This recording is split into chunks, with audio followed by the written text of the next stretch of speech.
बिस्मिल्लाहिर्रहमानिर्रहीम। मेरे अज़ीज़ पाकिस्तानी भाइयों बहनों बच्चों अस्सलाम वालेकुम। और हम लोगों ने बड़ी मेहनत की थी, 18 घंटे 20 घंटे काम करते थे। और मैं तमाम चीज़ें छोड़ छाड़ के बड़ी आला नौकरी वगैरह पाकिस्तान आया था।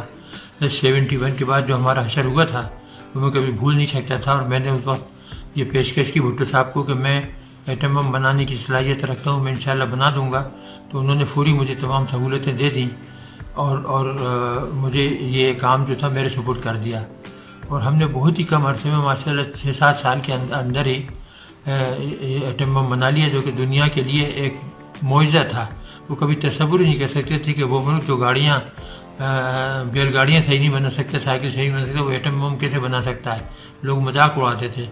लेकिन जब हमने बनाया और मैंने दिसंबर 84 को जनरल ज़िया को लिख कर दिया, तारीख में मौजूद है वो ख़त कि जी हमने एटम बम बना लिया और हम 1 हफ़्ते के नोटिस पर उसको धमाका कर सकते हैं, तो वो बेहद खुशी। उन्होंने मुझे गले लगाया, मेरी पेशानी छूमी और कहा कि बस अब हिंदुओं का हम बेड़ा गर्क कर देंगे अगर उन्होंने ज़रा भी हमारे साथ बदमाशी की। तो ये वो चीज़ें थी कि इसमें मेरे साथियों का बड़ा अहम किरदार था, मेरी रहनुमाई थी। सुबह से शाम तक हम काम करते थे और हमने बहुत तेज़ी से ये बनाया, बल्कि न सिर्फ एक बनाया, कई बना दिए थे। और जनरल ज़िया से कहा था कि आप जब हुक्म देंगे तो हम धमाका करने को तैयार हैं। और उसके बाद हिंदुस्तानियों ने जब 98 के अंदर 11 मई को धमाके किए, तो फिर नवाज शरीफ साहब उस वक्त वज़ीर आज़म थे, उनसे कहा, मुशाहिद हुसैन सैयद थे, तो उनसे वो बड़े प्यारे दोस्त थे मेरे, तो उनसे कहा कि जी हमें चाहिए कि हम भी धमाका कर दें। थोड़ी बहुत हिचकिचाहट थी, लेकिन मुल्क का मफाद जो था वो सबको अजीज़ था और ये फैसला हुआ कि धमाका कर दिया जाए।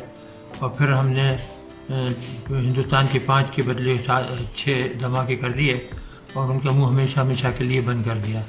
उससे चंद दिन पहले यानी अप्रैल में हमने लॉन्ग रेंज मिसाइल बनाई थी, जो कि 1500 किलोमीटर जा सकती थी और ये एटम बम लेकर जा सकती थी। और हिंदुस्तान के हर शहर को हम 5 मिनट से लेकर 10 मिनट के अंदर उड़ा सकते थे, दिल्ली हो, बॉम्बे हो, वगैरह वगैरह सब। तो अल्लाह ताला का शुक्र है, हमने पाकिस्तान को नाकाबिल तस्खीर दिफा मुहैया कर दिया। और अभी ये जो है मोदी वगैरह ये जो शोर मचाते हैं, इनकी कभी जरूरत नहीं होगी कि ये पाकिस्तान के ऊपर हमला करें। इन्हें पता है कि अगर इन्होंने हमला किया तो ना हिंदुस्तान रहेगा और ना पाकिस्तान, फिर दोनों ही गायब हो जाएंगे और हम भी उनको सफ़े हस्ती से मिटा देंगे।